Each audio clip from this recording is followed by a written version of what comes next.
I've got an itch I can't scratch, I'm missing a piece that completes a whole part of me, an open wound scar to see. Part 1. You will hear a woman talking on the telephone to a man about a car he is selling. First, you have some time to look at questions 1 to 4.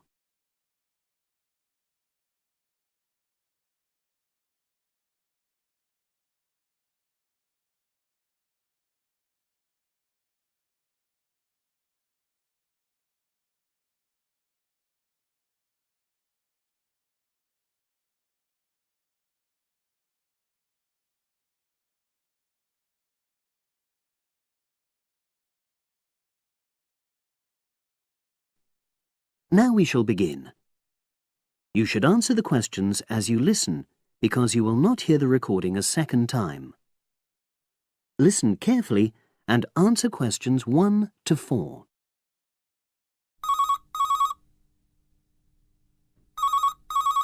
Hello, Brian Park speaking. Oh, hello. I'm calling about the advert in the paper. For the car? Yes, the Mini you've got advertised for sale. Oh, yes. I just wanted to find out a bit more information. Of course. What would you like to know? It's my brother who's interested, actually, but he's not in today, so he asked me to call you. Fine. Great, thanks. So, it's a Mini, Yep. and how old is it? Just coming up to 13 years old. And I seem to remember from the ad that it's grey. That's it. Doesn't show the dirt. Absolutely. Anyway, the colour shouldn't be a problem for Jeff. You know, the important thing is the quality. Yes, of course. And what about mileage? With it being pretty old, it's probably over 100,000? Actually, it's 40,000 less than that. 62,000 on the clock. Great! I remember now. I'm confusing it with another ad I was looking at. Right. Pleasant surprise then. Yeah. Have you been the only owner, or was there a previous one? I'm the second one. Before, it was owned by a teacher who was a very careful driver. Didn't have any accidents. Very good. And what about you? What do you tend to use it for? I haven't used it all that much, mostly for shopping. You know the sort of thing. So not much wear and tear. I'll make a note of that. I know Jeff wanted me to check that. Right. Before you hear the rest of the conversation, you have some time to look at questions 5 to 10.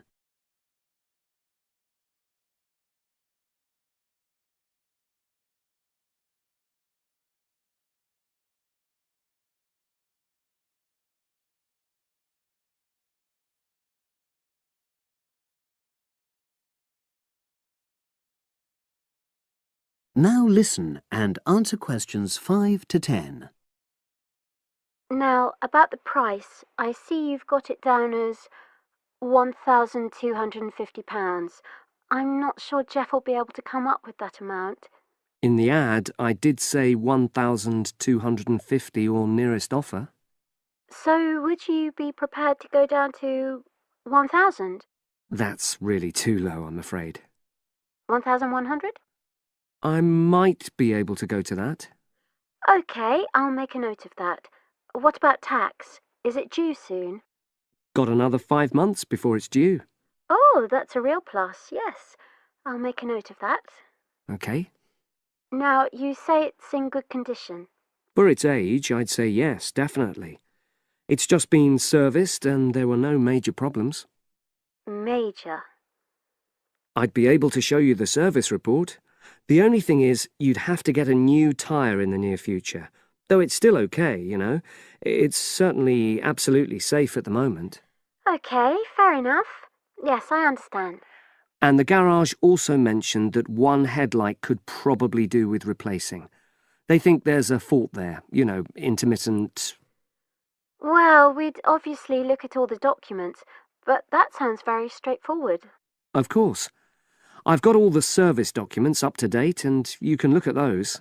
Well, it all sounds pretty good, and I know my brother will be interested, so would it be possible for him to see the car? He's back from his trip tomorrow and away tonight, so how about tomorrow? Tomorrow? Wednesday? I'm afraid that's not possible. I'm out pretty much all day. Well, Thursday then? That'd be fine, yeah. In the morning? Yes, that'd suit me perfectly. Great. Now, you'll need my address. Oh, yes, of course. What is it? It's number 238, 238? London Road. Oh, that's easy enough. Yes, very straightforward. So I'll pass on these notes to Jeff, and he'll see you in a couple. That is the end of part 1. You now have half a minute to check your answers.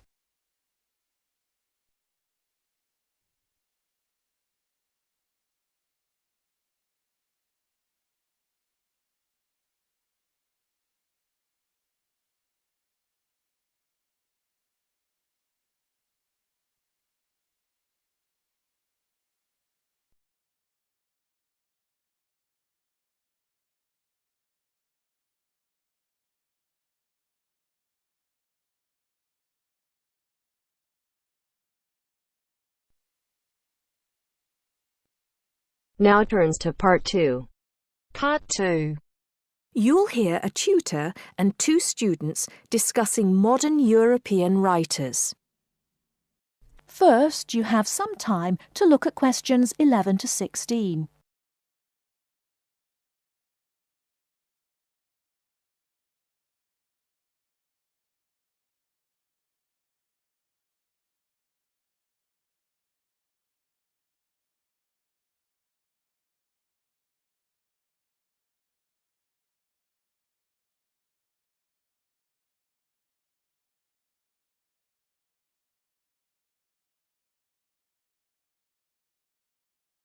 Now, listen carefully and answer questions 11 to 16.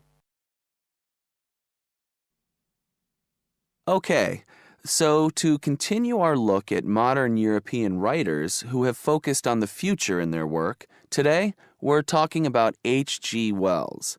Last week, I asked you both to do some background research on Wells, which we're going to discuss now. Gitanjali, tell us about H.G. Wells. Right.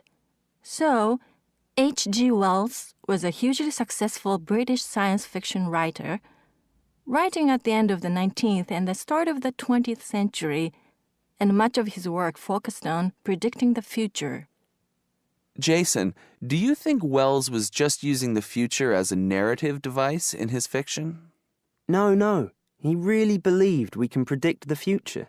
In fact, he gave a speech at the Royal Institution in London in 1902 called The Discovery of the Future. And the point he was making was that by looking at what you know about the present and about science, it's quite possible to predict the future. Indeed. Gitanjali, do you think Wells was always optimistic in his predictions? Not at all. In fact, he varied in his predictions from being extremely pessimistic about the future to being optimistic. Interestingly, one theory I read links the attitude in Wells's work to his own health. When he was writing The Time Machine, which was published in 1895, he'd just been diagnosed with an incurable fatal disease. Not surprisingly, the book is very pessimistic, being about a dystopia in the future, a long time in the future, the year 802-701 in fact, where there are 2 races on Earth, the Morlocks and the Eloi, and the Morlocks actually eat the Eloi. I thought it was interesting, though, that it was H.G. Wells who actually came up with the phrase time machine. So despite being pessimistic, the work has had a lasting effect on our culture. Right. After The Time Machine, though, H.G. Wells didn't die, of course, and his recovery might be why he began to be a bit more optimistic about the future. So that brings us to his first utopia, Anticipations. Jason, tell us about that. Well, Anticipations, or to give it its full title, Anticipations of the Reaction of the Mechanical and Scientific Progress upon Human Life and Scientific Thought, was published in 1901 and was set in the New Republic of the year 2000. Some of the things Wells predicts are fairly close to our reality today, including 24-hour news, global telecommunications, and even a European Union. We'll come back to the accuracy of Wells's predictions a little later. Gitanjali, how was Wells's work received at the time? Well, although Wells was extremely successful, not everyone respected his work or his predictions. Another well-known science fiction writer, Jules Verne, viciously attacked him for works such as The First Man in the Moon, which Verne argued weren't rooted in scientific fact at all. That's right. Now, Wells wrote a number of other utopian visions of the future. Jason? Yes, in A Modern Utopia, published in 1905, his vision was of a world where there's no private property, where everyone has access to wonderful healthcare, and interestingly, where everyone's personal information is stored on cards in a central database outside Paris. Apart from the healthcare, I'm not sure everyone today would see that as a positive view of the future. Neither am I. And, on a similar note, Wells strongly believed in population control and in The Shape of Things to Come, which was published in 1933, he sees and supports a world where the population is kept at 2 billion. Once again, I'm not sure most people today would necessarily see that as a good thing. Before you hear the rest of the talk, you have some time to look at questions 17 to 20.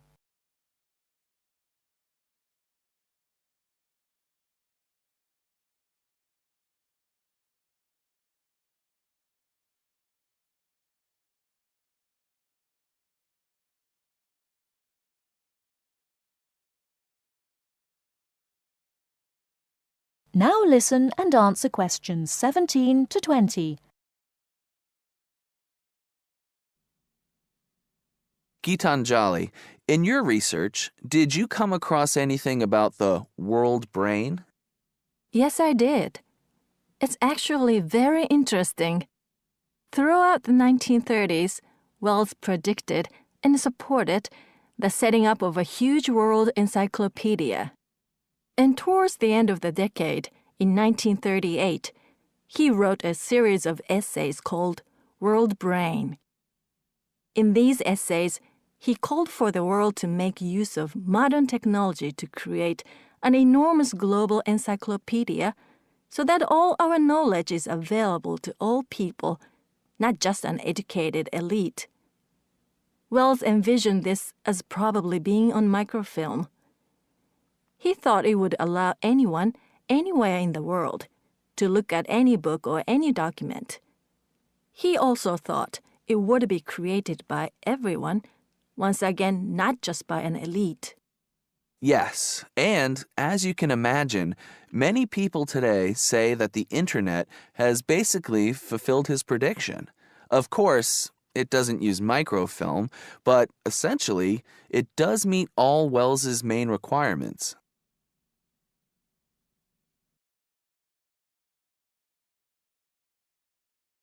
That is the end of part 2. You now have half a minute to check your answers.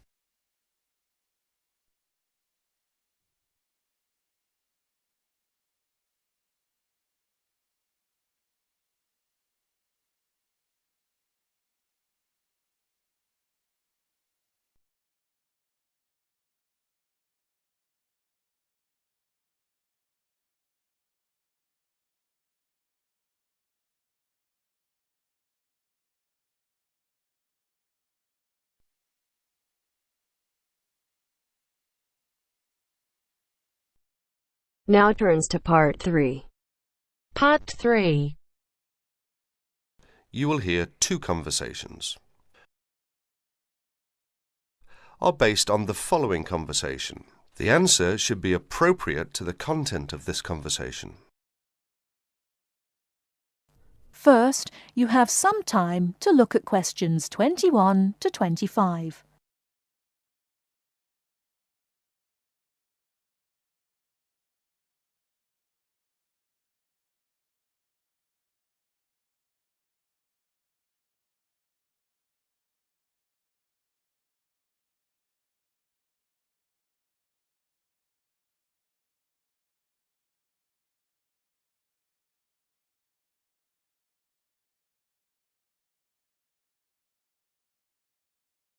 Now listen carefully and answer questions 21 to 25. Oh, hi Dave. Long time no see. Hi, Maria. I just settled down. I thought I'd drop by. Come on in, take a seat. Would you like anything to drink? I have Sprite and orange juice. Sprite would be fine. Oh, so how have you been? Oh, not bad. And you? Oh, I'm doing okay, but school has been really busy these days, and I haven't had time to relax. By the way, what's your major? Hotel management. Well, what do you want to do once you graduate? I haven't decided for sure, but I think I'd like to work for a hotel or travel agency in this area. How about you? Well, when I first started college, I wanted to major in French, but I realised I might have a hard time finding a job using the language, so I changed my major to computer science. With the right skills, landing a job in the computer industry shouldn't be too difficult. So, do you have a part-time job to support yourself through school? Well, fortunately for me, I received a 4-year academic scholarship that pays for all of my tuition and books. Wow, that's great. Yeah, how about you? Are you working your way through school? Yeah, I work 3 times a week at a restaurant near campus. Oh, what do you do there? I'm a cook. How do you like your job? It's okay. The other workers are friendly and the pay isn't bad. Before you hear the rest of the talk, you have some time to look at questions 26 to 30.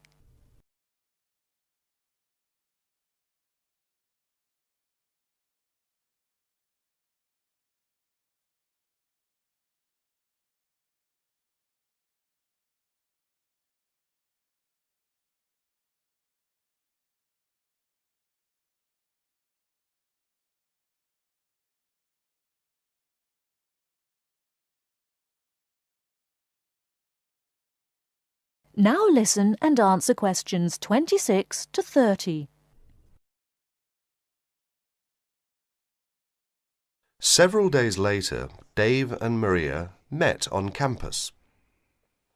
So what do you want to do tomorrow? Well, let's look at this city guide here.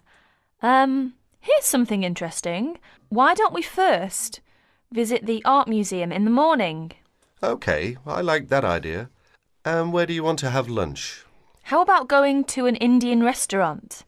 The guide recommends one downtown, a few blocks from the museum. Now that sounds great. After that, what do you think about visiting the zoo? Well, it says here that there are some very unique animals not found anywhere else. Well, to tell the truth, I'm not really interested in going there. Yeah, why don't we go shopping instead? There are supposed to be some really nice places to pick up souvenirs. No, I don't think that's a good idea. We only have a few traveller's checks left, and I only have $50 left in cash. No problem. We can use your credit card to pay for my clothes. Oh no, I remember the last time you used my credit card for your purchases. Oh well, let's take the subway down to the seashore and walk along the beach. Now that sounds like a wonderful plan. That is the end of part 3. You now have half a minute to check your answers.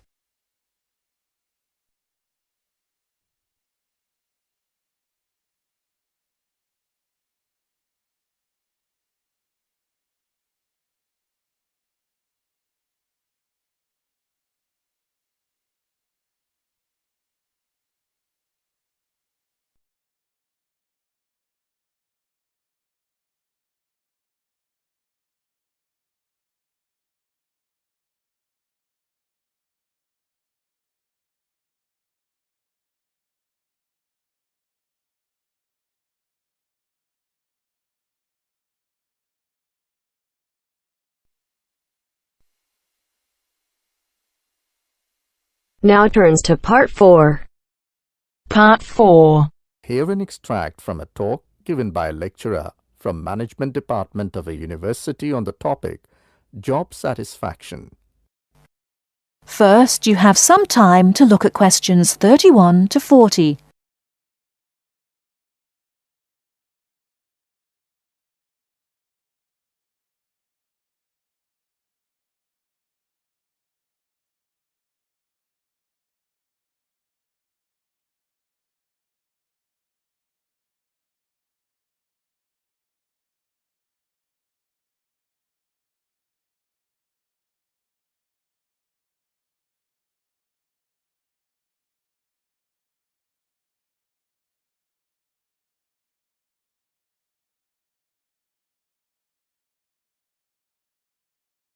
Now listen carefully and answer questions 31 to 40. Job satisfaction is how happy an individual is with his or her job. Scholars and human resource professionals generally make a distinction between affective job satisfaction and cognitive job satisfaction. Affective job satisfaction is the overall extent of pleasurable emotional feelings individuals have about their jobs and is different from cognitive job satisfaction, which is the extent of individual satisfaction with particular facets of their jobs such as pay, pension, arrangements, working hours, and numerous other aspects of their jobs.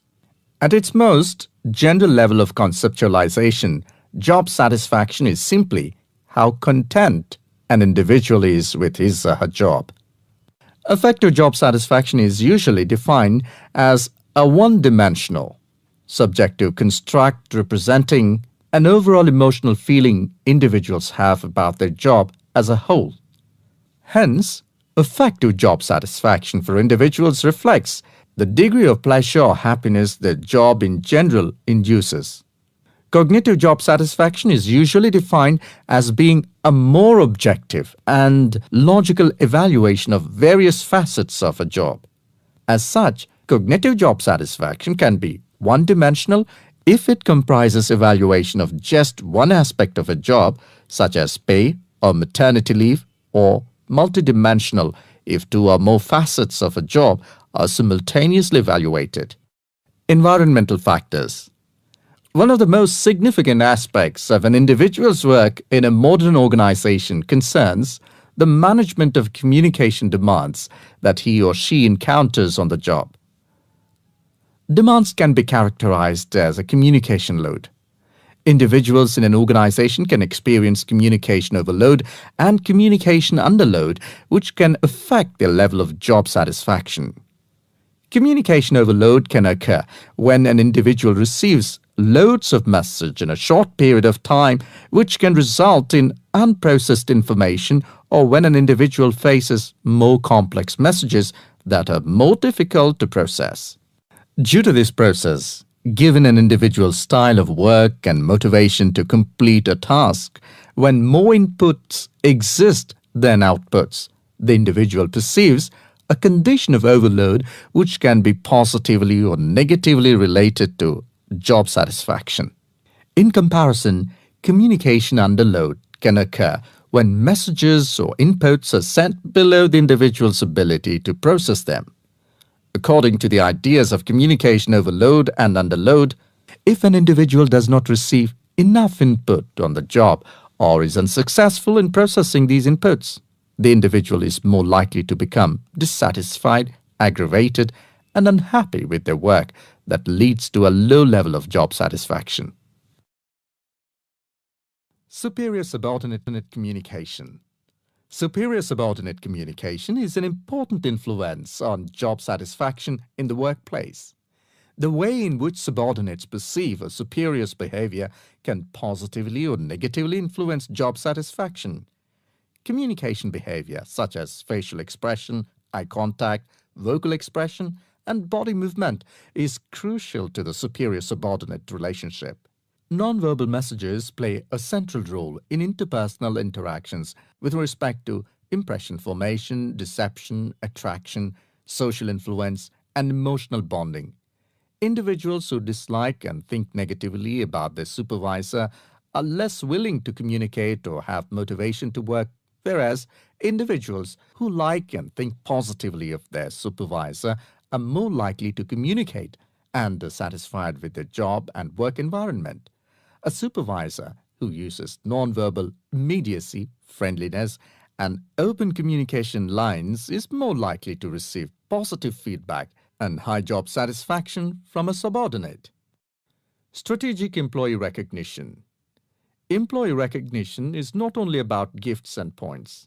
It's about changing the corporate culture in order to meet goals and initiatives, and most importantly, to connect employees to the company's core values and beliefs. Strategic employee recognition is seen as the most important program, not only to improve employee retention and motivation, but also to positively influence the financial situation.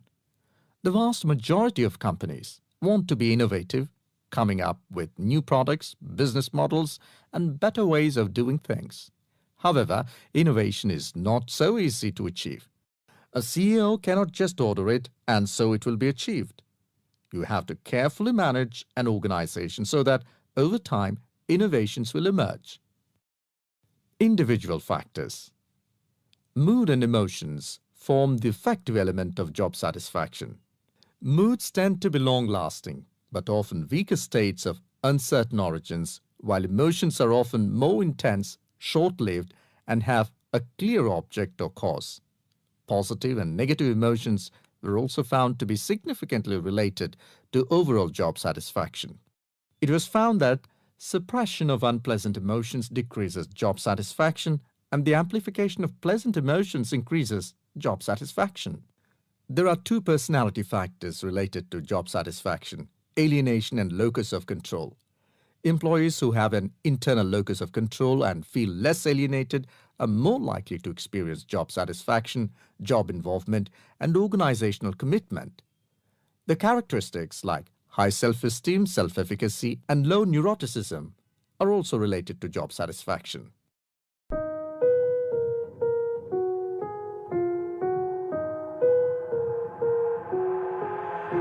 I've got an itch I can't scratch, I'm missing a piece that completes a whole part of me, an open wound scar to see. Everybody come here, gather round, welcome to the freak show, the best in town. This is today's statement. Information technology is changing many aspects of our lives and now dominates our home, leisure and work activities. To what extent do the benefits of information technology outweigh the disadvantages? And whether advantages are many more as compared to disadvantages, or disadvantages are many more as compared to advantages. So let's see. This is how I have written introduction. It is a worldwide consensus that the excellence of information technology has diversified every field of human lives, which not only benefits but also has risks. There is no doubt, it is worldwide consensus, they prove, they say, they are confident that excellence of information technology has diversified every field of human life. Diversified means diversification of human lives in every field, which not only benefits but also has risks. And it has not only benefits but it has certain risks as well, some threats as well. Even though there are criticism about the effectiveness of information technology, the advantages outweigh the disadvantages of this noble concept. Even though there are criticism about the effectiveness of information technology, although some people consider that information technology is not as effective as it has been said, the advantages outweigh the disadvantages of this noble concept. But I think there are so many advantages of using information technology, IT, as compared to its disadvantages.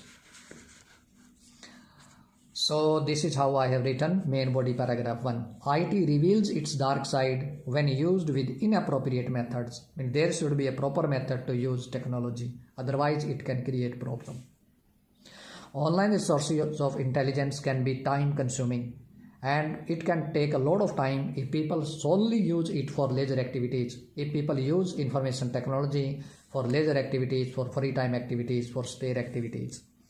Sometimes such usage can cause them to neglect the deadlines. Sometimes we can say such usage can cause them to neglect the deadline. To neglect means they ignore the deadline or the time they have given to do the task on time, which result in anything but working productivity. Okay. Furthermore, not all online resources can be trustworthy.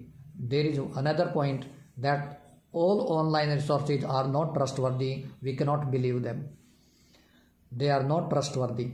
We cannot trust them, it means. And people who let IT play an integral role in their lives can receive unpleasant consequences. And people who are dependent on IT, information technology a lot, they have to face some unpleasant consequences or effects because of this choice. This can be exemplified through the fact that many people are used to utilizing technological devices even with extremely normal tasks. Yes, and this is example to prove that many people are used to utilizing people use technological devices for extremely normal tasks as well, which is not good thing. This is how I have written main body paragraph 2. Although the disadvantages are obvious, there are so many disadvantages we have discussed about in first paragraph. IT has also shed light on advancement of human beings through their inventions. It has highlighted, information technology has highlighted and shown that we have made a lot of progress. Human beings have made a lot of progress. It is obvious to see a vacuum machine at your home. We can see vacuum machine at home also working properly after being programmed for only once. And if it is programmed only once, we can see working it properly. The updates of game consoles or online versions of interacting games also provide people with a variety of approaches to relax. There are so many games, online games or version of interacting games also, which provides a lot of opportunities to make them relax. They play these games and they feel relaxed. Furthermore, the work of people has also been automated with a high level of precision thanks to the support of IT. This is that thanks to the IT, information technology, support of information technology, with the help of information technology, that we have come forward to find a high level of precision, exact what is going to happen, what is going to exact happen, we get to know about using technology. This example makes a contribution in proving that the emergence of information technology administers every aspect of life and helps make it better. There is no doubt there are so many advantages of information technology and it helps us make our life better. If it hadn't been for the improvement of access to information technology, if there was no information technology, if there was no improvement in the access of information technology to human being, the lives of mortal wouldn't have been this triumphant.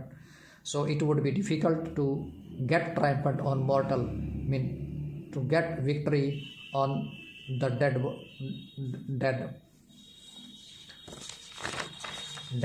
death. This is how I have written conclusion. To recapitulate, although IT, information technology, plays an integral part in our lives, yet there are disadvantages. The constructive side of IT takes a definite dominance. Although IT plays an integral part in our lives, yet there are disadvantages. There are advantages and disadvantages, but constructive side of IT takes a benefit dominance. There are so many advantages as compared to disadvantages. So this is how I have completed it, and this is the end of the video. But don't forget to subscribe our channel, like, comment and hit the bell icon to get notification of every new video. Bye bye. See you in my next lesson.